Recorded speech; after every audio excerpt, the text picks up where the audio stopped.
येताना हेलिकॉप्टरमधनं सुरुवातीला नागपूरला बरं वाटलं, परंतु नंतर जे ढगात हेलिकॉप्टर शिरलं, इकडं बघतोय ढग तिकडं बघतोय ढग, आणि आमचे देवेंद्र फडणवीस निवांत गप्पा मारत बसले.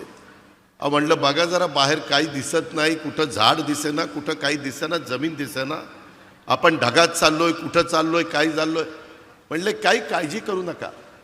माझे आत्तापर्यंत 6 ॲक्सिडेंट झालेले आहेत, आणि मी ज्यावेळेस हेलिकॉप्टरमध्ये विमानात असतो त्यावेळेस ॲक्सिडेंट झाला तरी मला काही होत नाही, त्याच्यामुळे तुम्हालाही काही होणार नाही. अरे बाबा म्हणलं आता हे काय सांगतोय, एक तर पोटात गोळा आलाय, आज आषाढी एकादशी, सारखं पांडुरंगा पांडुरंगा पांडुरंगा नाव घेत होतं मनात, आणि ह्या महाराजांचं आम्हाला उपदेश चाललेले होते, काही काळजी करू नका. आणि खरोखरीच येईपर्यंत इतके निवांत होते. ते म्हणले मला ह्याचा अनुभव आहे, माझे अनेक ॲक्सिडेंट झालेले आहेत, परंतु